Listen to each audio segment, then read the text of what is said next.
Assalamualaikum dan selamat sejahtera.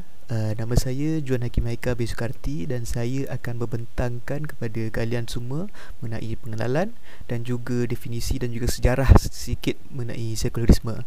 So, perbincangan mengenai sekularisme ni merupakan perkara yang sangat penting kerana sekularisme ni kita boleh lihat dia merosakkan akidah umat Islam lah pada zaman kini. So, oleh itu banyaklah para akademik dah membuat kajian mengenai sekularisme, lagi-lagi dengan lebih mendalam lah. Jika dapat dilihat tokoh-tokoh yang menyuarakan pendapat mereka berkaitan sekularisme ni, antara tokoh-tokoh yang paling popular adalah Syed Muhammad Naqi Al-Atas. Menurut beliau, sekularisme telah disifatkan dengan fenomena pemikiran barat ke atas umat Islam pada zaman kini, dan fahaman ni amat menyesatkanlah. Kalau kita boleh lihat, Turki adalah antara salah satu negara Islam yang berpendapat sekular lah. So, definisi sekularisme ni mengikut fahaman bahasa Arab iaitu al-ilmaniyah, yang bermaksud memikul martabat ilmu. Tapi walaupun begitu, maksud sekular sebenar ialah al-la akidah, iaitu ilmu yang tidak berlandaskan kepada akidah. Walaupun definisi yang asal merupakan baik, tapi definisi secara praktikal dah tidak baik, iaitu ilmu tidak berlandaskan akidah lah. So, pendapat sarjana barat iaitu A.S. Horby, sekularisme ni bermaksud fahaman yang tidak bergantung pada rohani ataupun agama. So, kita boleh gerak pada seterusnya, iaitu sejarah kemunculan sekularisme. Okey, cacatan kemunculan sekularisme berasal daripada Eropah, di mana satu zaman iaitu Eropah mengalami zaman Dark Ages selepas kejatuhan Rom pada tahun 476 Masih. Oleh itu, tamadun Eropah ni dia mundur dari banyak sekali aspek lah. Ilmu pengetahuan, penemuan saintifik, perbandaran dan sebagainya. Walaupun begitu, peradaban di Timur Tengah iaitu kerajaan-kerajaan Islam sangat berkembang pesat. Banyak temuan orang Islam menjadi ikutan lah kepada orang Eropah sehingga berlaku zaman Renaissance. Punca berlaku wujudnya fahaman sekularisme ni adalah daripada kekuasaan gereja Katolik yang kuat dan kaya. Ajaran yang bersifat duniawi ditolak oleh golongan gereja. Setelah peningkatan kuasa pusat Katolik, banyak unsur-unsur rasuah, penyelewengan berlaku di dalam institusi tersebut. Penjualan sijil dan jas yang merebak ke seluruh Eropah ibarat menambah minyak ke api yang sudah membara lah. So, justru secara amnya kejadian-kejadian seperti ini yang membuatkan orang-orang Eropah tidak berpuas hati dengan agama mereka dan membuat satu konklusi yang bahawa demi kemajuan, penyikiran agama adalah perlu. Bila revolusi Perancis berlaku pada tahun 1789, Perancis merupakan negara pertama lah di Eropah yang mewujudkan dengan sistem politik tanpa masuk campur hal ehwal agama, dan selepas tu mereka maju dan menjadi kuasa dunia. Oleh itu, orang Eropah berkata yang okey, agama tidak boleh dimasukkan ke dalam pentadbiran. Okey, sekian daripada saya. Seterusnya saya akan bagi kepada yang lain. Assalamualaikum, saya Nur Syarafana. Saya akan membentangkan bahagian saya, iaitu faktor kemunculan fahaman sekularisme dan ciri-ciri fahaman sekularisme. Faktor yang pertama ialah kemerosotan institusi gereja. Pada zaman dahulu di Eropah, pergolakan antara kalangan masyarakat Kristian apabila gereja melakukan penyuluhan untuk mengaut keuntungan dan kekayaan. Aktiviti penyuluhan yang dibuat ialah baptisan bayi dan juga penjualan sijil indulgence. Baptisan bayi pada awalnya menurut kitab Injil tidak diwajibkan, namun golongan gereja mewajibkannya untuk mengaut keuntungan dan kekayaan. Sijil indulgence pula ialah sijil pengampunan dosa. Penjualan sijil ini amat terpesong daripada kitab Injil. Oleh itu, masyarakat Kristian tidak lagi menghormati dan mempercayai golongan gereja. Selain itu ialah kemegahan dan kemewahan. Ramai golongan gereja berlumba-lumba untuk kekayaan dengan melakukan rasuah dan penyelewengan dalam pentadbiran. Golongan gereja juga mengamalkan kehidupan seperti bangsawan dengan menunjukkan kemegahan dan kekayaan mereka. Hal ini meningkatkan kemarahan masyarakat Kristian kerana aktiviti bermegah-megahan dan rasuah bukanlah perkara yang diajarkan oleh kitab Injil. Faktor yang seterusnya ialah keangkuhan dalam ilmu pengetahuan. Golongan gereja menghalang masyarakat Kristian untuk mempelajari ilmu lain seperti ilmu perubatan, ilmu perundangan, ilmu falsafah, ilmu astrologi dan sebagainya. Hal ini kerana mereka menganggap bahawa ilmu lain daripada ibadah Kristian akan membawa kepada kesesatan masyarakat Kristian kerana ilmu tersebut datang daripada agama Islam. Oleh itu, masyarakat Kristian berasa terkongkong kerana tidak dapat mempelajari apa yang diminati dan mereka bertindak untuk memisahkan antara agama dan negara. Faktor kemunculan sekularisme di Malaysia adalah akibat daripada penjajahan British di Malaysia. Pihak British telah membawa sistem pentadbiran sekularisme di mana pihak British hanya mentadbir negara, manakala golongan sultan yang menguruskan hal-hal berkaitan keagamaan. Hal ini secara tidak langsung telah memupuk fahaman sekularisme dalam masyarakat Malaysia, iaitu fahaman yang memisahkan antara negara dan agama. Seterusnya ialah ciri-ciri fahaman sekularisme. Ciri fahaman sekularisme yang pertama ialah penolakan terhadap unsur-unsur kerohanian. Pemisahan negara dan agama telah mengakibatkan masyarakat tidak mengamalkan ajaran agama dan nilai-nilai murni kerana mereka hanya memfokuskan diri mereka terhadap aktiviti keduniaan untuk mengejar kepuasan dan kemewahan hidup.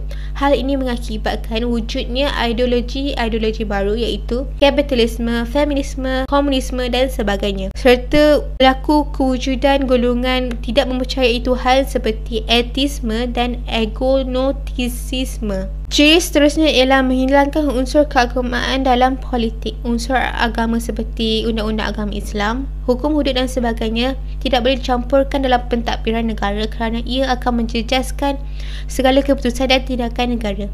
Mereka menganggap bahawa negara tidak akan maju dengan cepat dan tidak bebas kerana tidak dapat melakukan aktiviti syubhah akibat daripada terikat dengan undang-undang agama Islam.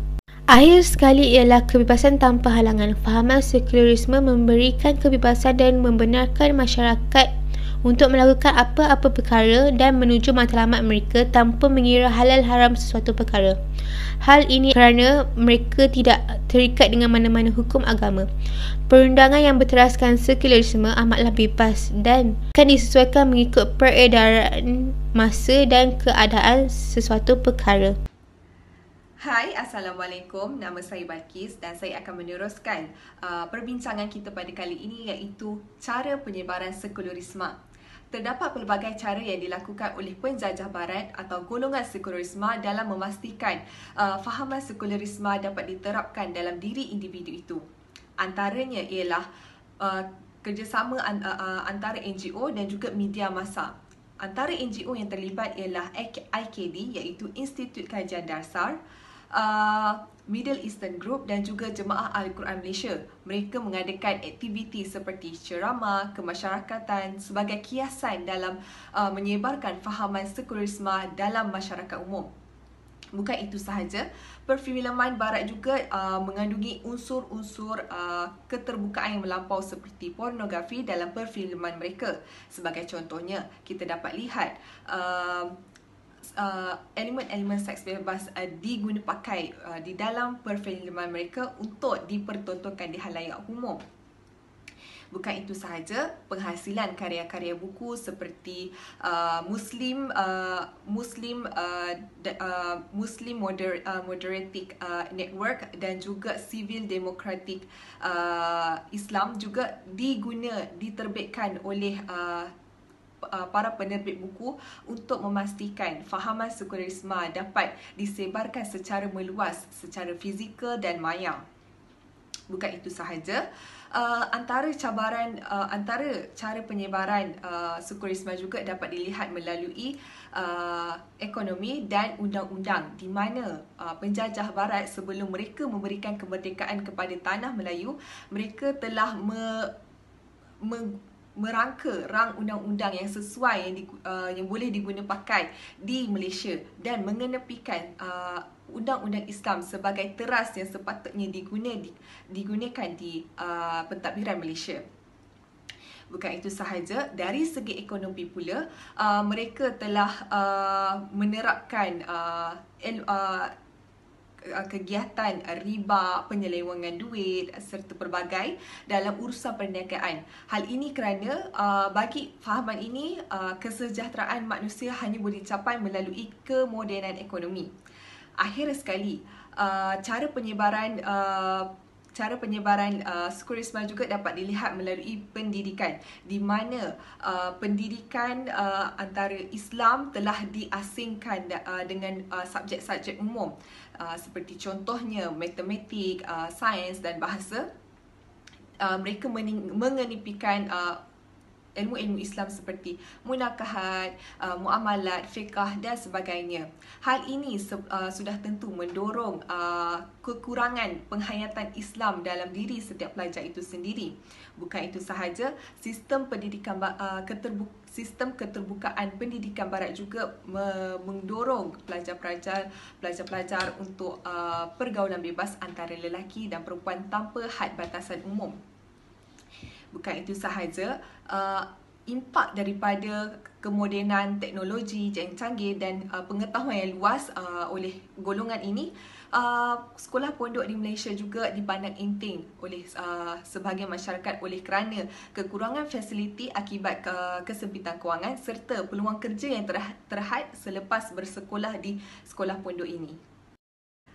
Seterusnya, antara kesan-kesan sekularisme jika tidak dibendung dengan pantas, iaitu antaranya ialah menjadikan masyarakat Muslim itu berpandangan seperti Barat, di mana sikap-sikap kemanusiaan, nilai-nilai keislaman serta iman itu sendiri telah dilemahkan oleh fahaman ini untuk memastikan fahaman sekularisme diterapkan di dalam diri individu itu sendiri. Bukan itu sahaja, isu-isu sosial seperti minum arak, rasuah, mencuri dan sebagainya akan tersebar luas oleh kerana terlalu kebebasan dalam berfikir itu sendiri.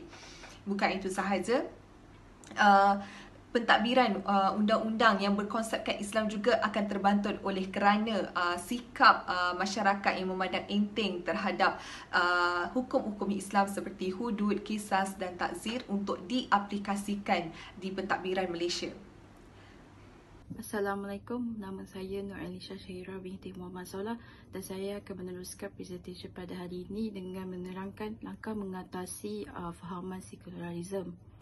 So, yang pertama adalah fahaman berlandaskan Al-Quran dan Sunnah supaya setiap umat Islam memahaminya agar tidak tersesat ke ajaran yang sesat dan memudaratkan mereka. Mendalami semula fahaman Islam yang sebenar dengan tekun dan bersemangat mempelajari ajaran Islam. Yang kedua adalah penglibatan perundangan Islam dalam masalah atau kes-kes jenayah.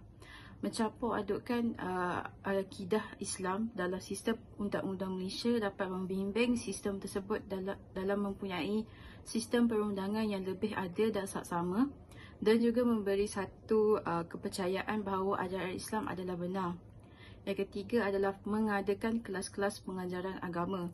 Fahaman Islam yang sebenar dan jelas kepada semua umat Islam dalam pelbagai cara seperti pertulisan ilmiah, ceramah agama dan sebagainya. Yang keempat adalah menghidupkan amalan sunnah dan menaikkan sifat keunggulan Islam. Langkah ini akan dapat dibuat dengan mengamalkan dalam kehidupan seharian, menolak sebarang ajaran daripada para fahaman sekularisme supaya ajaran tersebut tidak akan mempengaruhi dalam setiap fikiran umat Islam yang lain.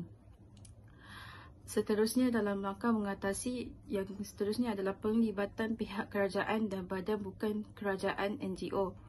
Pihak tersebut perlulah mengadakan majlis halakah Al-Quran secara percuma kepada setiap umat Islam tanpa mengira jantina, bangsa, umur dan status kedudukan. Boleh mempraktikkan ajaran tersebut dalam aktiviti harian mereka tanpa berasa ragu atau was-was. Seterusnya ialah meninggalkan sikap mengagungkan ketamadun atau cara hidup orang Barat. Sebaliknya menyanjungi dan menghormati kegemilangan tamadun Islam agar ia dapat mengembalikan rasa semangat untuk mengetahui sejarah kegemilangan Islam. Dan yang terakhir adalah mengharamkan sebarang bentuk media yang mencemarkan nilai murni agama Islam. Namun sebaliknya mereka boleh menyediakan platform yang boleh membawa manfaat kepada orang ramai agar inisiatif ini dapat mengajar mereka justeru dapat membuahkan seorang Muslim yang berwatakan murni, mempunyai ketamaduan yang tinggi dan mempunyai ilmu pengetahuan yang tinggi. Seterusnya, kesimpulan kepada fahaman sekularisme ini, iman yang taat kepada Allah, perintah Allah Subhanahu Wa Taala mesti menolak segala bentuk ajaran dan fahaman yang jelas menentang dan melampaui batas-batas arahan Allah Subhanahu Wa Taala. Oleh itu, fahaman sekularisme ialah salah satu agenda atau taktik daripada masyarakat Barat bertujuan untuk memusnahkan kedaulatan dan iman setiap umat Islam di seluruh dunia. Sebagai umat Islam, amatlah penting untuk kita berpegang kepada ajaran Al-Quran dan Al-Sunnah dalam menjalani aktiviti seharian kita di atas bumi Allah Subhanahu Wa Taala ini agar kita tidak mudah terpedaya dengan ajaran lain seperti ajaran sekularisme ini. Seterusnya, oleh itu, jadikanlah agama Islam sebagai dinul hayah dan diamalkan oleh semua umat Islam sepanjang hayat. Terus bekerjasama dan berjihad demi memelihara kesucian agama Islam. Namun itu, kita haruslah tidak membiarkan masyarakat Islam terus terleka atau disekularkan oleh pengaruh masyarakat Barat kerana percayalah, kesenangan di dunia hanyalah bersifat sementara, manakala kesenangan di syurga Allah SWT adalah kesenangan yang bersifat hakiki.